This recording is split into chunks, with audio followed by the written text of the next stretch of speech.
नमस्कार। घड़ी में बज गए शाम के 8। तारीख है 28 नवंबर 2025। आज हम कराने वाले हैं आरआरबी ग्रुप डी के 28 तारीख के तीनों शिफ्ट्स में जो प्रश्न आए हैं उनका महा एनालिसिस। हम चारों लोग आपके सामने मौजूद हैं और अपने अपने विषय के तमाम दिन भर के क्वेश्चंस को आपके सामने डिस्कस करेंगे। जिन लोगों का एग्जाम अभी नहीं हुआ है, आने वाली शिफ्ट्स आने वाले दिनों में उनका पेपर है, उनके लिए वीडियो बहुत सहायक सिद्ध इसलिए होने वाली है क्योंकि जो क्वेश्चंस हैं वो प्रत्येक शिफ्ट में रिवाइज हो रहे हैं और इन रिवाइज्ड क्वेश्चंस की प्रैक्टिस आपके लिए बेहद जरूरी हो जाती है। बहुत कम समय में सारे क्वेश्चंस को एक एक करके आपसे डिस्कस करने वाले हैं। क्विक इंट्रोडक्शन अगर मैं सबका कराना चाहूं तो मेरे साथ जुड़ गए हैं आदरणीय नीरज सर। प्लीज अपना दो बात बता दीजिए, क्या क्या आप कराने वाले हैं केवल 2 मिनट के अंदर। धन्यवाद सर। बच्चों ये समझ लीजिए कि ये आज पूरे दिन में जितनी शिफ्ट्स हुई हैं, मैंने और शिव सर ने जीएस के सारे एनालिसिस करके सारे क्वेश्चंस को अरेंज किया है। उन सबको पूरा डिस्कस करेंगे और उसका ट्रेंड आप पहचान पाएंगे कि किस सब्जेक्ट से कितने क्वेश्चन आ रहे हैं और उसी बिहाफ पर आप आगे की तैयारी करके जो बच्चे पेपर देने जाने वाले हैं उनको बहुत बेनिफिशियल रहने वाली है। वीडियो अच्छे से देखिए, पूरा अंत तक देखिए, पूरा डिटेल एनालिसिस आपको मिलेगा।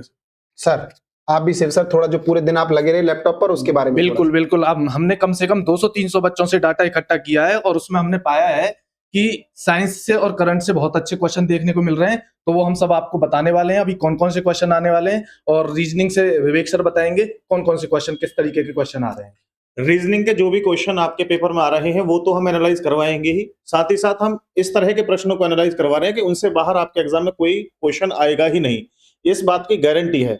साथियों मैं यहाँ पर अभी एनालाइज कराऊंगा, तो इसी के साथ बस इतनी सी बात कहना चाहूंगा। ठीक है, बाकी ओके सर। तो मैं अब आपको गणित के बारे में सारे क्वेश्चंस दिखा देता हूं जल्दी जल्दी करके। चलिए पहला क्वेश्चन गणित का आप देखिए। गणित का क्वेश्चन पहला आपके सामने ये वाला सवाल, किसी संख्या में 20% की वृद्धि करने पर और फिर 25% की कमी करने पर परिणाम 360 आता है। पहली शिफ्ट का क्वेश्चन है, नहीं शिफ्ट सेकंड का क्वेश्चन है। सब लोग देखो ध्यान के साथ में। पहले 20% की वृद्धि कर दी, 20 का मतलब होता है 1/5 यानी संख्या 5 से 6 कर दी।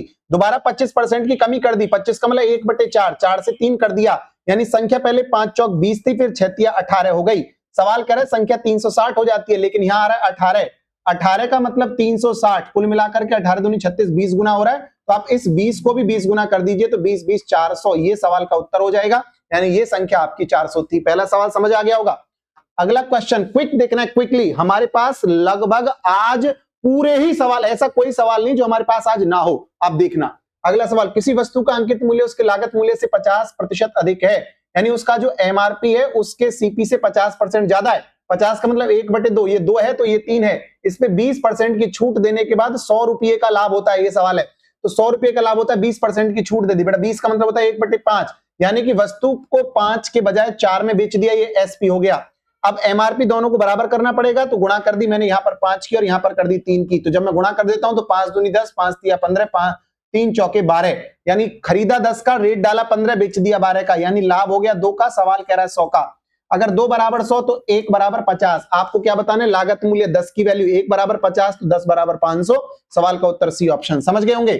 अगला सवाल क्विकली आइए। 2 पाइप ए तथा बी क्रम से 12-18 मिनट में भर सकते हैं। ए भर सकता है 12 मिनट में, बी भर सकता है बेटा 18 मिनट के अंदर, तीसरा खाली कर सकता है 36 मिनट में।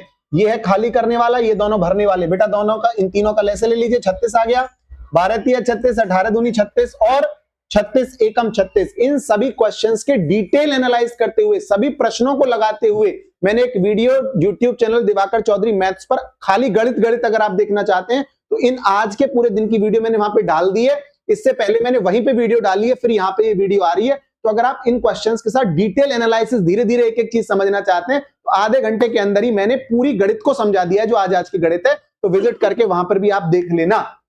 यहां भी मैं आपको थोड़ा थोड़ा आइडिया हर एक सवाल का देता हूं, लगभग 20-25 सवाल यहां भी दिखाऊंगा। हालांकि वहां मैंने सारे सवाल ही दिखा दिए हैं।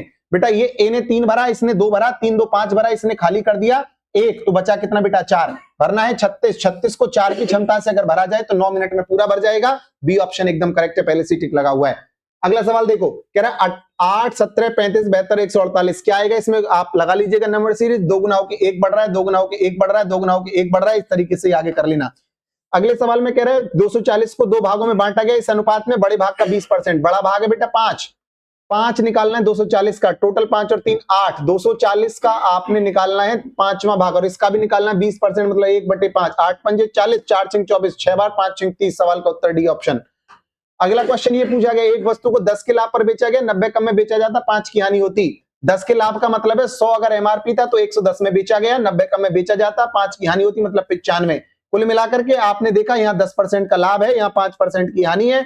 आपने वस्तु को देखा तो 15 कम में बेची जा रही है, सवाल कह रहा है 90 कम में, तो 1 बराबर 6 हो गया। 100 की वैल्यू निकालेंगे तो बेटा 600 हो जाएगी। ऑप्शन नंबर इसमें से कौन सा कोई सा नहीं दिखाई दे रहा, तो गलत ऑप्शन है, इसका मतलब आप इसको ही कर लो, चलो 600। ठीक है बेटा, ये आपका सवाल का ऑप्शन जो भी है, कुल मिला के उत्तर आपका 600 है, ध्यान कर लो इस सवाल का। अगला सवाल देखो, 90 की चाल से जा रही रेलगाड़ी 750 मीटर लंबे पुल को कितने समय में पार करेगी? रेलगाड़ी खुद की लंबाई नहीं दे रखी, हो सकता है दे रखी हो, सवाल में दे रखी हो, लेकिन जो डाटा हमारे पास आया उसने नहीं बताया, तो मैंने ऐसे ही सवाल को लिख दिया कि अगर नहीं भी दे रखी होगी मान के चलो तो कोई बात नहीं, उसको लिखने की कोई जरूरत नहीं है। अगर रेलगाड़ी की लंबाई दे रखी होती तो दूरी निकालने के लिए 750 में रेलगाड़ी की लंबाई को भी हम जोड़ते और फॉर्मूला लगा देते, चाल बराबर दूरी बटे समय। चाल है मेरी 90 किलोमीटर प्रति घंटा, 90 का मतलब है बेटा इसको आप मीटर पर सेकंड में बदलिए, 5/18 की गुणा करके तो 25 मीटर पर सेकंड आ जाएगा।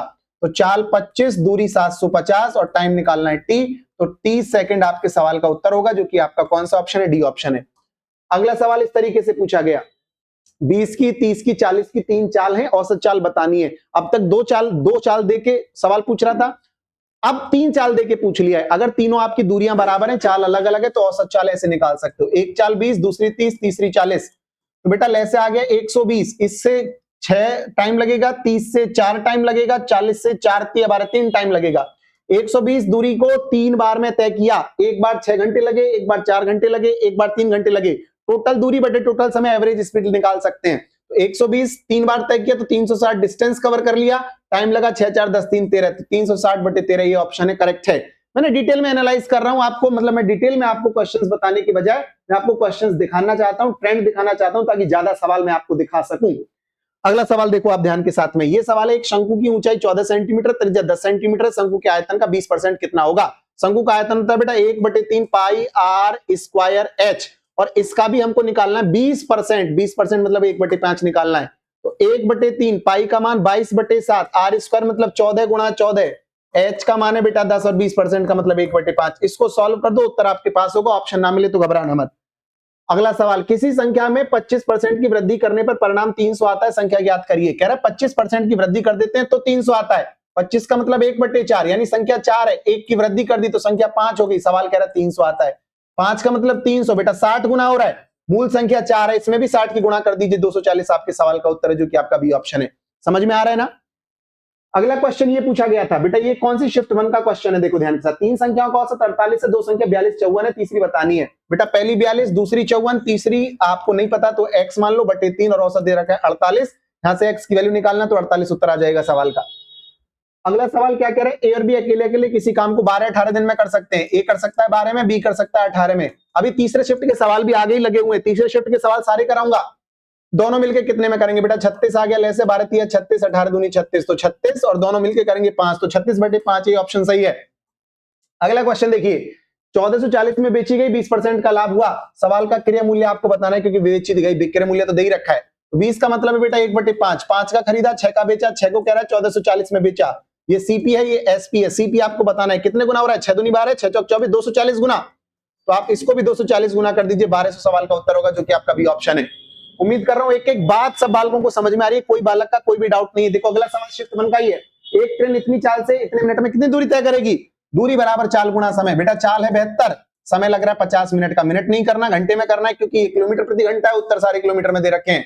मिनट कुछ नहीं होता, घंटे में बदलना पड़ेगा। 1 घंटे में 60 मिनट है, तो मिनट को घंटा बनाने के लिए 60 से आप भाग करेंगे, 0 से 0 कट गया, 12 6 72, 12 5 60 किलोमीटर, सवाल का बी ऑप्शन एकदम करेक्ट है। अगला क्वेश्चन ये पूछा गया, 15 10 12 का भाग देने पर शेषफल 3 आता है। बेटा तीनों का लैसे लेकर के 3 जोड़ दो, 63 उत्तर सवाल हो जाएगा। जो भी शेषफल आ रहा है उसको लैसे में जोड़ देते हैं तो उत्तर आ जाता है। अगला क्या क्वेश्चन पूछा था, ये नंबर सीरीज का क्वेश्चन, 11 दूनी 22 और 1 23, 23 दूनी 46 और 1 47, 47 दूनी 94 और 1 95, 95 दूनी 190 और 1 191। लो मैं ये ऑप्शन कर देता हूं 191, ये ऑप्शन एकदम सही हो जाएगा। अगला ये सवाल आया, एक खिलौने को इतने में खरीदकर इतने की हानि पर बेचा गया, खिलौने का विक्रय मूल्य कितना था? बेटा 16% की हानि है, यानी वस्तु को 84% में बेच दिया गया, बस वही वस्तु का विक्रय मूल्य 84% इसका निकाल देंगे तो आपके सवाल का उत्तर आपके पास आएगा, शायद 945 आता है, आप सॉल्व कर लीजिएगा। अगला क्वेश्चन देखिए, एक बिंदु ए से बी तक 20 की चाल से जाता है, वापस 30 की से आता है। ए से बी तक 20 से गया, 30 से वापस आया, मान लो दूरी है बेटा 60, जाने में टाइम लगा 20 या 60, आने में टाइम लगा 2 घंटा, 60 गया 60 आया, कुल दूरी कितनी 120, एवरेज स्पीड होती है बेटा कुल दूरी बटे कुल समय, 60 गया 60 आया 120 दूरी तय हो गई, जाने में 3 घंटे लगे, आने में 2 घंटे लगे, कुल मिला के लगे 5 घंटे, 5 दिन 10, 5 चौक 24, 24 किलोमीटर प्रति घंटा सवाल का सही उत्तर है। समझ रहे हो आप तरीका? आप ऐसे भी कर सकते हो 2s1 s2 बटे s1 प्लस s2, 2 गुना पहली चाल गुना दूसरी चाल बटे पहली चाल प्लस दूसरी चाल, ऐसे भी कर सकते हो। एक और सवाल देखिए, एबीसी के बीच क्रम से 4, 5, 6 के अनुपात में 900 की राशि बांटी गई, ए और सी के बीच कितना फर्क है? ए को मिले 4, सी को मिले 6, कितना फर्क है आप बताओ? 2 का फर्क है, टोटल कितना 5, 4, 9, 6, 15 में से 2 का फर्क आ रहा है, टोटल कह रहा है 900 का है, 15 6 90, 6 दूनी 12, 120 सवाल का उत्तर है जो कि आपका सी ऑप्शन है। अगला क्वेश्चन देखिए, सारी क्लास में कंपटीशन गुरु पर जितना गणित पढ़ाया हूं एक भी सवाल उससे बाहर नहीं गया बेटा, एक भी। कल मैंने स्क्रीनशॉट दिखा दिया कि देखो ये सवाल डिट्टो छप के आ गया, तो आप देख रहे थे सारे सवाल वहीं से। सेक थीटा जो है tan थीटा के बराबर है, सेक थीटा 6 के बराबर, tan थीटा बताना है बेटा। सेक में और tan में एक संबंध होता है, क्या? Sec square theta minus tan square theta बराबर 1, सेक थीटा का मान 6 तो ये 36 हो गया, माइनस tan स्क्वायर थीटा बराबर 1, बेटा 1 को इधर ले आओ, tan थीटा को उधर ले जाओ, तो tan स्क्वायर थीटा बराबर 35 आ जाएगा, तो tan थीटा की वैल्यू बेटा अंडर रूट में 35 आ जाएगी। तो आप ऐसे कर सकते हैं, ये संबंध आपको याद है, नहीं याद होता, अथवा ऐसी आइडेंटिटी दे दी जाती है जिसमें कोई संबंध होता ही नहीं है, तो आप क्या करते, एक समकोण त्रिभुज बना देते। आप जानते हैं जो सेक थीटा होता है वो होता है बेटा क्या चीज? कर्ण बटे आधार, तो यानी कर्ण बटे आधार 6 बटे 1, कर्ण हो गया 6, आधार हो गया 1, लंब निकाल लीजिए, 6 36 रूट 35 आ जाएगा।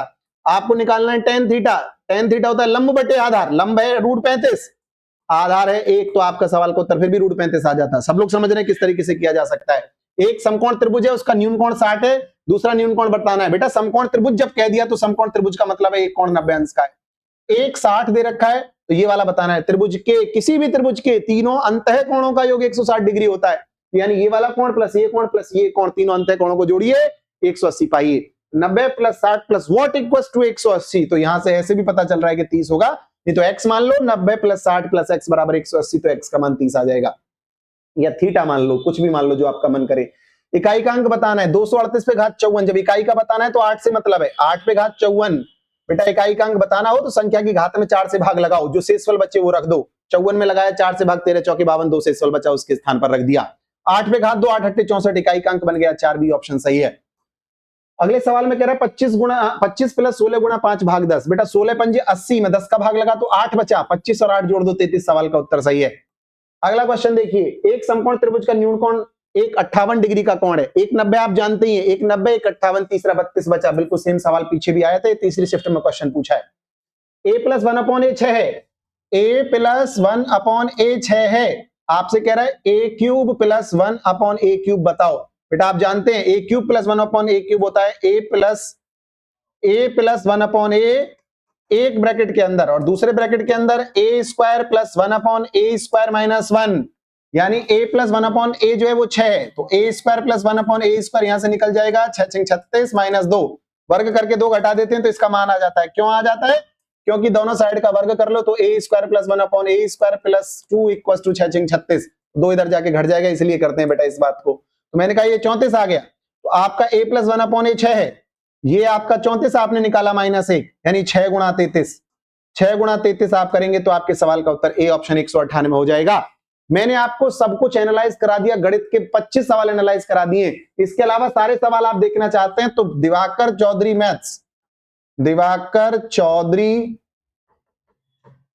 मैथ्स, ये एक YouTube चैनल है, यहां मैंने पूरे गणित को 28 तारीख के को भी और 27 तारीख को एनालाइज करा दिया है। आप दोनों वीडियो जाके देख लो जिनका पेपर अभी आने वाले टाइम में है। अब रीजनिंग सर आएंगे और आपको रीजनिंग एनालाइज करेंगे, फिर आपकी जीएस एनालाइज होगी। ये पूरी पीडीएफ में Telegram channel Diwakar Chaudhary maths पर डाल दूंगा, बेटा वहां से पीडीएफ भी देख लेना। मैं विवेक सर का स्वागत करता हूं, सर आप आइए, और बहुत ही कम समय में, क्योंकि बच्चों के पास बहुत कम टाइम है, मैंने केवल 15 मिनट लिए हैं, आप भी इन सब सवालों को दिखा दीजिए। बिल्कुल, ये पेन आपका सर। वंदे मातरम। नमस्कार दोस्तों, तो आप लोग जानते हैं कि आरआरबी ग्रुप डी के पेपर चल रहे हैं और इसी सीरीज में मैं रीजनिंग के क्वेश्चंस एनालाइज करवाने वाला हूं आपको। चलिए, मैथ्स के क्वेश्चन आपने समझ लिए, देख लिए किस तरह के हैं।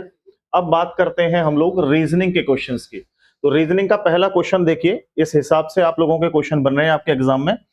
एज इट इज क्वेश्चन तो नहीं है, मैं ये कहूंगा कि इस तरह के प्रश्न आपके एग्जाम में आ रहे हैं। क्योंकि प्यारे साथियों, यहां पर मैं एज इट इज इसलिए नहीं बता सकता, एक तो स्टूडेंट जब फोन पे बताते हैं कि ये क्वेश्चन आया है तो उसमें कहीं ना कहीं मिस्टेक हो जाती है, बट उनसे ये पता लग जाता है कि इस तरह का ये प्रश्न है। अगर आप इन प्रश्नों को भी सॉल्व कर लेते हैं तो डेफिनेटली आप अपने एग्जाम में 100% स्कोर करके ही आएंगे। यहां देखिए, आपसे पहले प्रश्न में पूछा कि म्यूजिक का कोड बताइए क्या है। म्यूजिक का कोड अगर आपसे पूछा है तो आप इसमें ये देख सकते हैं कि म्यूजिक हमें कहीं और भी कॉमन दिख रहा है, तो आप देखेंगे म्यूजिक यहां भी है और म्यूजिक यहां भी है, तो इन दोनों में कॉमन क्या है मेरे भाई, आप देखेंगे JO दोनों जगह पर कॉमन है, तो इसका जो कोड है वो JO हो जाएगा।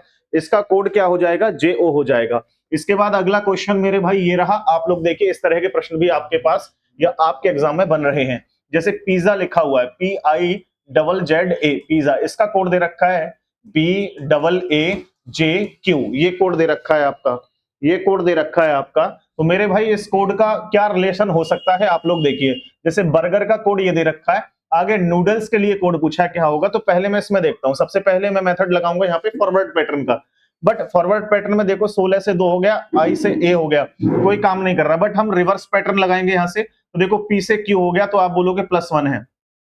I से J हो गया +1 है। इसके बाद Z से A हो गया +1 है। Z से A हो गया +1 है। देन A से B हो गया +1 है। यहां पर जो है +1 की सिचुएशन रिवर्स पैटर्न में चल रही है। तो MN से आप देखेंगे तो क्या हो जाएगा O, अगर O से देखेंगे तो P, O से देखेंगे तो P, D से देखेंगे E, L से देखेंगे M, E से देखेंगे F, उसके बाद S से देखेंगे तो T आपका आंसर हो जाएगा, यानी TFME और EPPO। तो आपका जो राइट आंसर है वो सेकंड ऑप्शन यानी दूसरा ऑप्शन करेक्ट आंसर है प्यारे साथियों।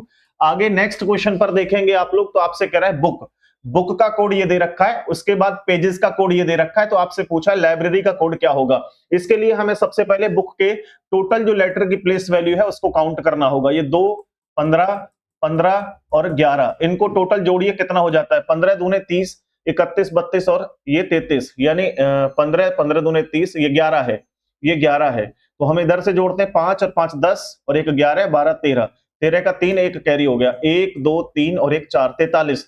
43 को क्या लिखा है भाई, 172। 172 कैसे लिख सकते हैं, 172 कैसे लिख सकते हैं, लॉजिकली पॉसिबल है या नहीं है। देखो तो मल्टीप्लाई करके देखिए, 4 का मल्टीप्लाई करके देखिए इसमें, तो 4 3 12, 2 हो जाएगा, 4 चौक 16 और एक 17, बिल्कुल ठीक है। 172 लिखा हुआ है ना, 172 है, 172। इसके बाद आप देखें पेजेस को देखिए, PAGES, पेजेस लिखा हुआ है, पेजेस। तो यहां 16, 1, 7, 5 और 19, इनको टोटल करिए कितना हो जाएगा, 9 और 1 10, 10 और 17, 17, 18, 19, 20, 21, 22, 22 और 6 28, यानी ये टोटल आप लोगों का हो गया 28। 28 का आप लोगों का कितना हो जाएगा मेरे भाई, 8, और इसके बाद 2 कैरी हो गया, 1 2 3 4, 48।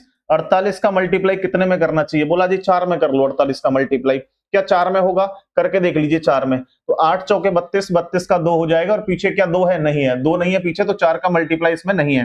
फिर कितने का, देखो इसमें 4 का मल्टीप्लाई करने का कोई लॉजिक है क्या, यहाँ 4 लेटर है टोटल, तो यहाँ देखिए 1 2 3 4 5 है, तो 5 का मल्टीप्लाई कर लो, 8 पंजे 40, 0, 4 कैरी हो गया, 8 5 चौके 20 और 4 24, 240 हो जाएगा, बिल्कुल ठीक है। यानी कि मेरे भाई लेटर को टोटल काउंट किया और जितने लेटर हैं उसका मल्टीप्लाई कर दिया, बस इतना सा आपको करना है। लाइब्रेरी में मैं डायरेक्ट लिखता हूं यहाँ पे, ये कोड कितना है, L का होता है 12, I का होता है 9, उसके बाद में B का होता है 2, R का 18 और A का 1, उसके बाद R का आपका 18 और Y का 25। टोटल करना, ये कितना हो गई वैल्यू, टोटल वैल्यू करो कितनी हो गई, तो ये टोटल वैल्यू अगर हम लोग करेंगे यहाँ पर तो 5 8 5 13 14, यानी कि 14 15 16 17 18, 18 और 8 आप लोगों का यहाँ पे हो गया भाई 26 और 26 और 9, 26 और 10 36, 1 35, यानी कि 5 आ गया भाई, 5 आ गया, 3 हो गया कैरी, उसके बाद 2 3 4 5 6 7 8, 85 हो गया टोटल। 85 का मल्टीप्लाई कितने में करना है, जितने लेटर हैं, कितने लेटर हैं, 2 4 6 और एक 7, 7 लेटर हैं, तो 7 पंजे 35, 5 हो जाएगा, 3 कैरी, 8 7 56, 57 58 59, 59, यानी कि 595 ऑप्शन है क्या, तो ऑप्शन नंबर 4 है, बिल्कुल ठीक है। अच्छा क्वेश्चन था, काफी कैलकुलेटिव क्वेश्चन है मेरे भाई। अगले क्वेश्चन को देखिए, बहुत ही शानदार प्रश्न है। ये देखो, ये इस तरह का प्रश्न है, आप इसको थोड़ा सा समझिए लॉजिकली, क्या लॉजिक होगा इसमें। बहुत ही शानदार प्रश्न है, इस तरह के प्रश्न बनने हैं, आप देखने मात्र से इसको सॉल्व कर सकते हैं। इनमें देखो जैसे जी 7 नंबर, 7 और 2 9, 9 और 2 11, 11 और 2 13, 13 और 2 15, 15 पर ओ आएगा। तो यहां पर आप देखो 24, 24 से 22 -2, 22 से 20 -2, 18, 18 से 16 -2 करना है। ठीक है, -2 कर दिया, यानी पहले आपने देखा 7 और 2 9, पहले +2 थे, फिर -2 हैं। फिर देखो 13 और 2 15, 15 और 2 17, 17 और 2 19, 19 और 2 21 पर यू आ जाएगा। अब +2 कर दिया, फिर देखो 1 से y -2, फिर w -2, u -2, उसके बाद 21 से 2 कम करेंगे 19 पर ऐसा आ जाएगा। तो OPU ऐसा आंसर होगा, OPUS आपका जो है थर्ड ऑप्शन करेक्ट है। इसके बाद अगले क्वेश्चन की तरफ मूव करिए। यहां पर लिखा हुआ है कुछ संख्या में, यहां लिख लेता हूं, 142 है, उसके बाद 150, उसके बाद 123, उसके बाद 187 और 62। आगे पूछा क्या होगा, तो मेरे भाई इसका डिफरेंस लीजिए पहले, डिफरेंस कितना है। तो आप बोलोगे सर यहां पर जो डिफरेंस है, जो अंतर है, वो प्लस के 8 संख्या कर दी गई है। आगे देखें 150 से 123, तो ये 7 और 2 यानी कि माइनस के कर दिए हैं 27, यहाँ प्लस था, यहाँ माइनस कर दिया है। आगे 123 से 87 तक जाएंगे मेरे भाई, तो आप देखेंगे यहाँ पे 4 और 3 7 और 6 और 8 12 और 6 18, यानी कि 6 64 आपके जो है वो प्लस कर दिए गए हैं। और फिर यहां से आगे देखें हम लोग, तो माइनस हो रहा है, माइनस 125। आगे क्या करना है ये देखिए, पहले ये 8 कैसे है, तो आप 2 का क्यूब करेंगे तो 8 हो जाएगा, 3 का क्यूब करेंगे 27, 6 का क्यूब करेंगे 64, और फिर मेरे भाई 5 का क्यूब करेंगे 125, फिर 6 का क्यूब करेंगे 216। तो अब 216 प्लस करना है या माइनस, देखो एक बार plus minus plus minus plus, तो आप प्लस कर देंगे। अब इसमें जोड़ दें, 6 और 2 8 हो जाएगा मेरे भाई, 1 और 6 7 हो जाएगा, 278 आंसर आ जाएगा। 278 आपका जो है वो सी ऑप्शन करेक्ट आंसर है। चलिए अगले क्वेश्चन की तरफ मूव करते हैं। अगला क्वेश्चन क्या कह रहा है, ये रहा। इसमें देखिए 215, 185, 135, 276, 246, 196, तो इसका जो करेक्ट आंसर है वो आपको बताना है कि कौन सा हो जाएगा, कौन सा इसका जो है करेक्ट आंसर है। चलिए देख लेते हैं। पहले यहाँ इन दोनों का डिफरेंस लेके देखते हैं। इन दोनों का डिफरेंस लिया 15, 85, यानी कि माइनस के 30 कर दिए। यहाँ संख्या जो है माइनस के 30 हो रही है, 85 से 35, तो 5 यानी कि माइनस के जो है वो 50 कर दिए हैं। पहले आपके 30 माइनस, फिर 50 माइनस, ऐसे इसमें आप लोग अप्लाई करके देखिए, क्या यही लॉजिक है। 76 से 46, तो बिल्कुल माइनस के 30 है, माइनस के 30 है, और 46 से 96, तो यहाँ माइनस के 50 है। तो ये लॉजिकली हमारा यहाँ पे जो है कंसीडर कर रहा है कि -30 और माइनस के 50। तो आप इसी को इस जो ऑप्शन दे रखे हैं इनमें अप्लाई करके देखिए। मैं जब 30 कम करता हूँ 208, 208 से अगर 50 कम करता हूँ तो 158, तो आपका ये थर्ड वाला ऑप्शन करेक्ट हो जाएगा। देखने मात्र से सॉल्व हो रहा है, केवल आपको थोड़ा सा ध्यान देना, कैलकुलेशन थोड़ी सी अच्छी होगी आपकी, तो डेफिनेटली ऐसे क्वेश्चनों को आप इजीली कर लोगे। आगे देखो नेक्स्ट क्वेश्चन ये रहा। ये आप लोगों का क्लासिफिकेशन टॉपिक का प्रश्न है, बहुत ही शानदार, जानदार और दमदार है। देखो जी 7 से हो गया कितना 10, तो 7 और 3 10, 10 से हो गया 14, 10 और 4 14। फिर आप देखें 18 से 22, 18 से 22 का मतलब है प्लस के 4, और 22 से 26, तो आप जानते हैं 22 से 26 का मतलब प्लस के 4, तो यहाँ 4 4 प्लस है। आप देखो 12 से प्लस 4 करेंगे तो आपका 16, 16 और 4 20, ठीक है। उसके बाद में देखो 20 से F प्लस के 4, और 6 से 10 प्लस के 4, तो आप लोग कहेंगे ऑप्शन नंबर ए है, क्योंकि यहाँ प्लस के 3 और 4 है, बाकी जगह पर प्लस 4 4 है। आगे देखिए यहाँ पर 21 को 420 लिखा है, 22 को 462, 18 को 306, 16 को 240 लिखा है। तो बताइए आगे क्या होगा। बिल्कुल एज इट इज इस तरह के ही प्रश्न आपके एग्जाम में बन रहे हैं, बिल्कुल ठीक है। थोड़ा बहुत चेंजेस है, बहुत सारे क्वेश्चन तो एज इट इज रिपीट यहाँ पे करवा दिए मैंने, ठीक है। सारे क्वेश्चन तो हम नहीं करवा सकते, क्योंकि सरकार ने भी मना किया हुआ है कि सारे के सारे क्वेश्चंस आप एज इट इज एनालाइज नहीं करवा सकते। तो जो प्रश्न हमें लगता है ना भाई सब इस तरह का पूछा है, तो उससे मिलता जुलता प्रश्न आपके सामने बोर्ड पे दिख रहा है। अब देखो 21 को 420 कैसे लिख सकता है, तो अगर मैं 21 का मल्टीप्लाई 20 में करूं तो 21 दूने 42, 420 हो जाएगा। कैसे ये पॉसिबल है कि मैं 20 में यहाँ पे मल्टीप्लाई 20 में करता हूं, तो मुझे 22 का भी मल्टीप्लाई 20 में करना चाहिए। 22 दूने 44, यानी कि 440 आएगा, 440 नहीं है, तो कोई और लॉजिक अप्लाई करके देखिए। तो मेरे को यहाँ पर मल्टीप्लाई 21 में करना है, और जब मैं 21 में करता हूं तो 462 आ जाएगा, डेफिनेटली सही है। ऐसे ही 18 का मल्टीप्लाई 17 में करता हूं, ठीक है। क्या करना है, पहली संख्या से एक कम में मल्टीप्लाई, पहली संख्या से एक कम में मल्टीप्लाई, 18 से 17 में मल्टीप्लाई। 18 का मल्टीप्लाई 17 में करेंगे तो कितना आ जाएगा मेरे भाई, 18 का मल्टीप्लाई 17 में करके देखो 306 आ जाएगा, बिल्कुल ठीक है। इसके बाद 15 का मल्टीप्लाई 14 में करो, 15 का मल्टीप्लाई 14 में करेंगे, 4 पंजे 20, यानी कि ये आ जाएगा आप लोगों का 210। क्या ये 210 आ रहा है, नहीं, 240 है, तो इसीलिए ये आपका जो ऑप्शन है वो सबसे भिन्न है। अगले क्वेश्चन को देखिए, डिक्शनरी पैटर्न का ये प्रश्न है। इसमें देखो ये अलग अलग आप लोगों के जो है वर्ड लिखे हुए हैं, इनमें अगर आप क्वेश्चन को देखेंगे तो यहाँ से कट करना सीखो। जैसे जे कॉमन है हटा दो, यू कॉमन है हटा दो, उसके बाद नहीं हटा सकते। एन जो है 14 नंबर पे, पी 16 नंबर पे है, एन 14 नंबर पे है। दोबारा से देखो, ये 16, ये 14 और ये 13 और फिर ये 14, तो सबसे छोटा कौन सा हो गया? 13 वाला। क्यों? क्योंकि 13 यहाँ पे सिंगल जगह पे एक ही जगह दिख रही है, तो 4 सबसे पहले आएगा। 4 केवल एक ऑप्शन में दिख रहा है डी में, तो यही सही है। बाकी चेक करके देख लेते हैं पूरा। यहाँ पर देखिए फिर ये 14 वाला आएगा, और 14 में देखो एन कॉमन है, कॉमन कॉमन हटा दो, हमेशा कॉमन हटा दिया। यहाँ पे 14 के बाद ये 3 है, 14 के बाद यहाँ पर 7 है, 14 के बाद यहाँ पर 3 है, तो यहाँ 3 यहाँ 3, तो इन दोनों में से कोई पहले आएगा। यहाँ पे कॉमन है सी, टी कॉमन है, यहाँ पे आई 9 नंबर पे होता है, यू 21 नंबर पे, तो पहले कौन सा आएगा? 21 या 9? पहले आएगा 1 नंबर, पहले आएगा 1 नंबर, उसके बाद आपका आएगा 5 नंबर, उसके बाद आएगा 5 नंबर, तो ये भी हट गया 5, 4 ये भी हट गया, 1 ये भी हट गया। अब इन दोनों में से पहले कौन आएगा? तो यहाँ पर देखोगे तो पहले जो है आप लोगों का आएगा भाई 3 नंबर, पहले आएगा 3 नंबर, फिर 2 नंबर बचा हुआ है। ठीक है, तो ये आप लोगों का करेक्ट आंसर ऑप्शन डी है। हटाओ, चलो अगले क्वेश्चन को देखिए मेरे भाई। अगला क्वेश्चन मैथमेटिकल ऑपरेशन का है। मैथमेटिकल ऑपरेशन में बिल्कुल ऐसा क्वेश्चन पूछा है आपसे, क्या कह रहा है जरा देखिए। यहाँ 45 आर, तो मुझे लिखना है 45 आर का मतलब क्या है? आर का मतलब दे रखा है यहाँ पे प्लस है, आर का मतलब प्लस है। फिर 26 क्यू, 26 क्यू, क्यू का अर्थ क्या है? क्यू का अर्थ है मल्टीप्लाई, मल्टीप्लाई 2। फिर पी, पी का अर्थ क्या है मेरे भाई? देखो पी का अर्थ है डिवाइड, यहाँ डिवाइड लगाऊंगा, उसके बाद यहाँ पे 4 लिखा हुआ है, फिर आर लिखा हुआ है, आर आर देखूंगा तो यहाँ पे प्लस को रिप्रेजेंट करता है, और उसके बाद में 19 है, फिर एस लिखा हुआ है, एस जो है वो सब्सट्रैक्शन को जो है वो इंडिकेट करता है, यानी माइनस को इंडिकेट करता है, और 32 लिख दिया। बराबर क्या संख्या आएगी बताओ? तो कोई दिक्कत नहीं है, बड़ा इजी सा क्वेश्चन है ये। कैसे करोगे?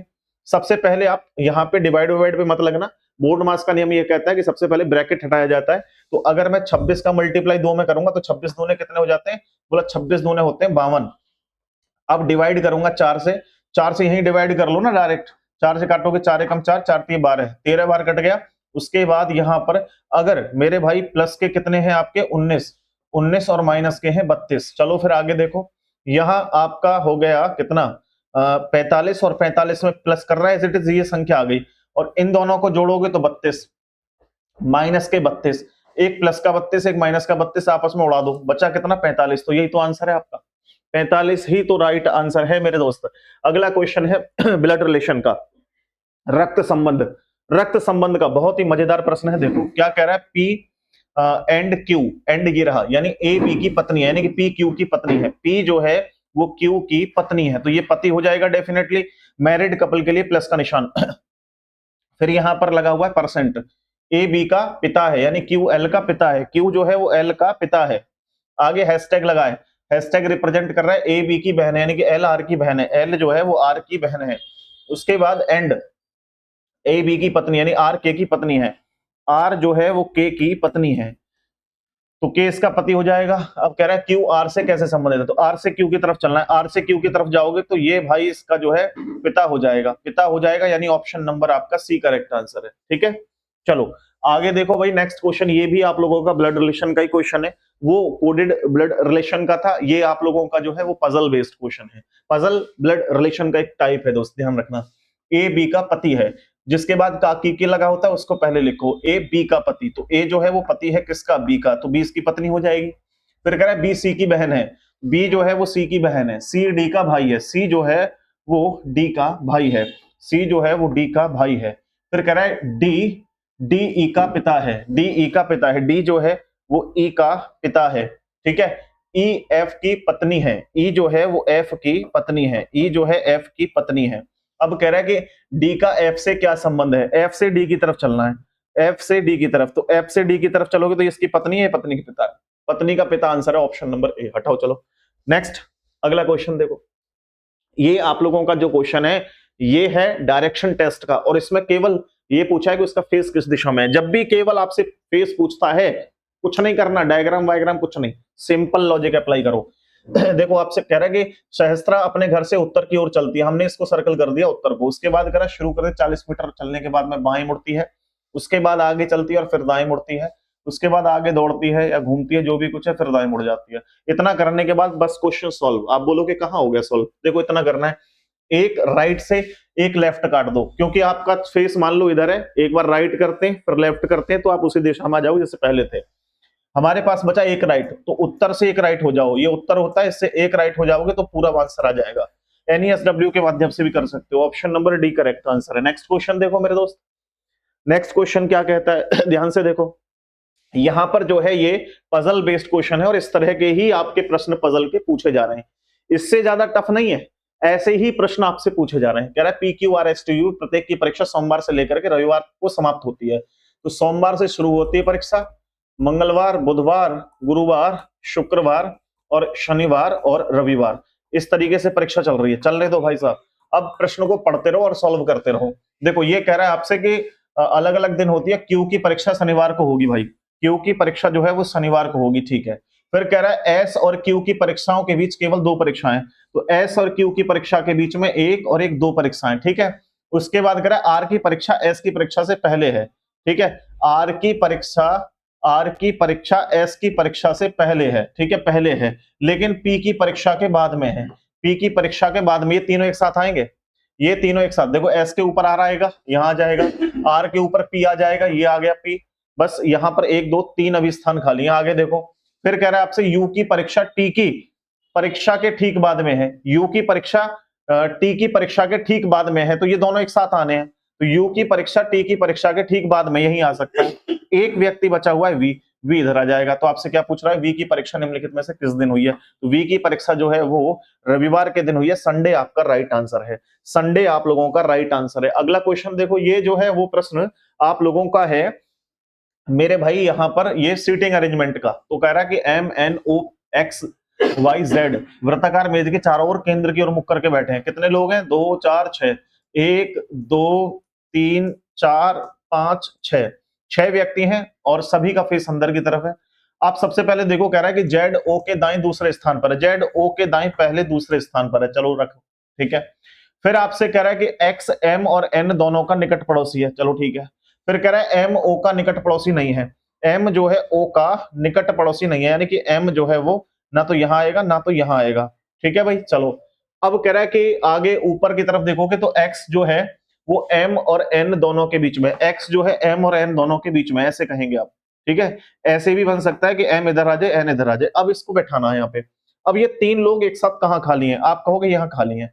मैं पहले ये बैठा के देखता हूं कि सर M को यहां बैठा लूं, X को यहां बैठा लूं, N को यहां बैठा लूं। बेटा नहीं बैठा सकते क्योंकि M के लिए मना कर रहा है, तो उल्टा करके बैठा लो भाई, M को इधर की जगह इधर बैठा लो, M और X को यहां, N को यहां, बैठ गया।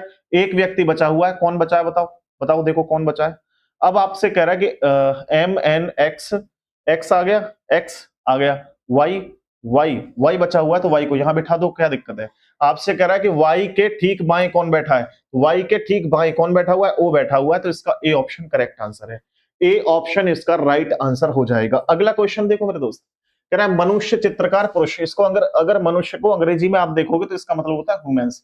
ह्यूमंस के अंदर मेल फीमेल सभी आ जाते हैं, सभी प्राणी आ जाते हैं जो मेल फीमेल हैं। मनुष्य मानव की बात कर रहा है केवल, उसमें मेल फीमेल दोनों इंक्लूड होंगे। तो आपसे कह रहा है मनुष्य चित्रकार और पुरुष का क्या डायग्राम बनेगा? क्या डायग्राम बनेगा बताओ जल्दी से, क्या डायग्राम बनेगा बोलो। बड़ी सिंपल सी कहानी है। अगर मैं यहां देखूं कि मनुष्य और चित्रकार में क्या रिलेशन है, दोनों ही भाई आप देखो, ये चित्रकार भी किसके अंतर्गत आते हैं? मनुष्य के। और पुरुष जो है, पुरुष चित्रकार, सभी पुरुष चित्रकार नहीं हो सकते, सभी चित्रकार पुरुष नहीं हो सकते, क्योंकि महिलाएं भी तो होती हैं। तो आप ये कह सकते हो कि भाई ये वाला जो चित्र है वो ह्यूमंस के लिए है, मनुष्य के लिए है, और यहाँ कुछ का रिलेशन चित्रकार में और पुरुष में है, चित्रकार में और पुरुष में। क्यों? कुछ चित्रकार जो है महिला हो सकते हैं, कुछ पुरुष कुछ और काम में हो। तो ये ऐसा डायग्राम देखोगे तो आपका चौथा ऑप्शन जो है वो राइट आंसर है। आगे आओ भाई, अगला क्वेश्चन क्या कहता है? अगला क्वेश्चन कहता है सिलोजिज्म से संबंधित है, न्याय निगमन से। देख लो 150 से कर लो या फिर आप वेन डायग्राम से कर लो, दोनों ही तरीके इजी है, कोई परेशानी नहीं है 1% भी। देखो ये कह रहा है कुछ खिलौने गुड़िया, हम डायरेक्ट निष्कर्ष देखते हैं, खिलौने और गुड़िया, खिलौने और गुड़िया। तो दूसरे वाले को तो डायरेक्ट हटा दोगे आप, क्यों? क्योंकि मेरे भाई यहाँ पर एक भी स्टेटमेंट नेगेटिव नहीं है, इसलिए ये गलत है। अब खिलौने और गुड़िया, खिलौना ये रहा, गुड़िया ये रहा, रोबोट से रोबोट नहीं कटेगा, नो रिलेशन है, तो ये भी गलत है, दोनों ही गलत है। तो यहां पर नाइदर 1 and 2 आपका ए ऑप्शन करेक्ट है। ठीक है, अब देखो यहां पर इस वाले क्वेश्चन को मैं मेरे दोस्त आपको डायग्राम से और कराता हूं। डायग्राम से करोगे तो कह रहा है सभी गुड़िया रोबोट हैं, सभी गुड़िया रोबोट हैं, ठीक है। फिर कह रहा है कि कुछ रोबोट खिलौना है, कुछ रोबोट क्या है, खिलौना है, और कुछ खिलौना साइकिल है, साइकिल है, ये बन गया। अब देखो कुछ खिलौना गुड़िया है, आप देखोगे खिलौना और गुड़िया, खिलौना ये रहे और गुड़िया ये रही, क्या इनमें कुछ का रिलेशन है आपस में? ऐसे नहीं है, गलत है ना। और दूसरा क्या कह रहा है, कोई साइकिल रोबोट नहीं है, साइकिल ये रही और रोबोट ये रही, क्या इन दोनों में कोई क्रॉस का रिलेशन है? क्रॉस रिलेशन भी नहीं, इसलिए दोनों गलत है, ठीक है। डायग्राम से कर लो या फिर आप डायरेक्ट कर लो। अभी मैंने यहाँ पे कंप्लीटली आपको रीजनिंग के क्वेश्चंस एनालाइज करवा दिए, जितने भी टाइप के क्वेश्चन रीजनिंग के बन रहे हैं इनसे बाहर कोई भी आपका क्वेश्चन नहीं होगा। मैं डेली ऐसी वीडियो लेकर के आता रहूंगा, आप इनको देखते रहिए, इससे बाहर कोई क्वेश्चन नहीं होगा। अगर आपको लगता है कि मेरा कोई टॉपिक मुझसे नहीं हो पा रहा है क्लियर, और वो सर आप लोग मैराथन क्लास करके करा दीजिए, तो मैं कंप्लीट एक टॉपिक आपको करवा दूंगा। कोई भी टॉपिक हो ऐसा, आप कमेंट सेक्शन में जरूर बताइएगा कौन सा टॉपिक ऐसा। अब नीरज सर आकर के आपको आपके जो जीके जीएस के क्वेश्चंस हैं, ठीक है, उनको एनालाइज करवाएंगे, ठीक है जी। चलिए ये लीजिए सर, धन्यवाद सर। मैं आपकी पीडीएफ खोल देता हूं। जी सर।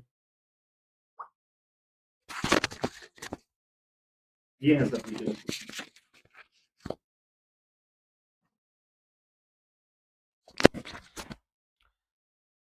तो प्यारे साथियों, ये आपके जीके के क्वेश्चन जो हमें मिले हैं बच्चों से बातचीत करके, उन सबको मैं डिस्कस कर रहा हूँ, और जितने भी हमें मिल पाए हैं उसके एक आइडिया ये लग ही जाएगा आपको कि किस तरह का एग्जाम पूछा जा रहा है, किस सब्जेक्ट से किस तरह से क्वेश्चन बन रहा है, आपको किस चीज पर ज्यादा फोकस करके जाना चाहिए, कौन सा सब्जेक्ट कौन सा टॉपिक वो होगा जिस पर आप ज्यादा फोकस करके जाएं तो आप अच्छा एक अग्रणी आपका मार्जिन ले सकते हैं।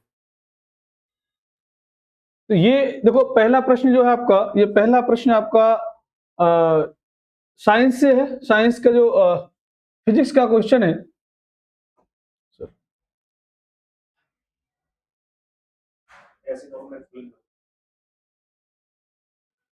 ये आपका फिजिक्स का क्वेश्चन है जिसमें न्यूटन का तीसरा लॉ पूछा है। न्यूटन का इसमें तीसरा लॉ पूछा है, और ऑप्शन आपको दिए हुए बंदूक से गोली का चलना, क्या ये न्यूटन का तीसरा नियम का उदाहरण है, या गेंद का जमीन पर गिरना ये तीसरे नियम का उदाहरण है, या फिर पहिए का घूमना तीसरे नियम का उदाहरण है, बर्फ पर फिसलना क्या ये न्यूटन के तीसरे नियम का उदाहरण है। तो प्यारे बच्चों, आप बहुत पहले से पढ़ते चले आ रहे हैं कि जो बंदूक से गोली चलती है वो उदाहरण है न्यूटन के तीसरे नियम का। मतलब थोड़ा बहुत ऐसे ऐसे करो, क्लिक करो, पहले स्क्वायर के बाद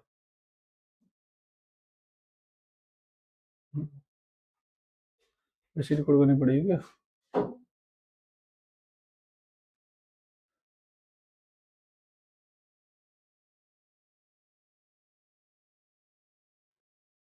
ठीक है, तो जो न्यूटन का तीसरा नियम वो क्या कहता है कि जब इक्वल, यानी कि आपका नियम ये कहता है, तीसरा नियम जो आपका न्यूटन का है, every action has equal and opposite reaction.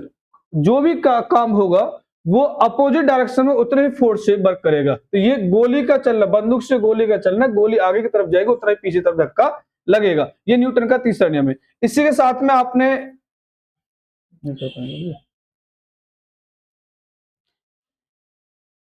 प्रत्येक क्रिया के बराबर और विपरीत प्रतिक्रिया होती है, तीसरा नियम कहता है। बंदूक की गोली का चलना इसी का एक उदाहरण है। इसी तरह से आपसे यह भी पूछा जा सकता है कि भाई पहला नियम कौन सा, तो पहले नियम जो है न्यूटन का, उसको हम जड़त्व का नियम भी कहते हैं।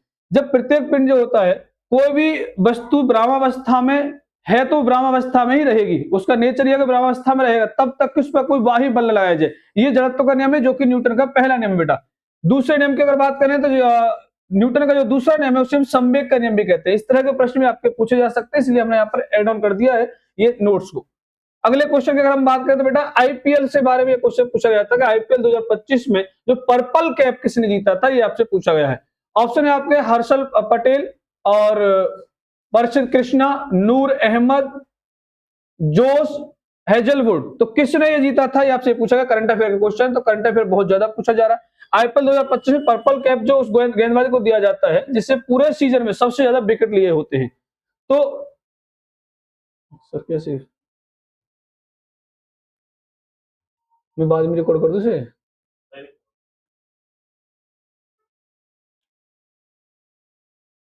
तो इस 2025 में जो आपका आईपीएल हुआ है उसमें पर्पल जो कैप मिला है वो मिला है आपका कृष्णा को, परशिद कृष्णा को ये मिला था बेटा। ऐसे बाद में होगा पता नहीं, समझा करो, बहुत ज्यादा ड्रामा हो रहा है। ये तो फिर भी आएगी नहीं, सब मैं बोल रहा हूँ सब, आप यहीं तक डाल दो ना, मैं पॉज भी नहीं कर पा रहा इसे।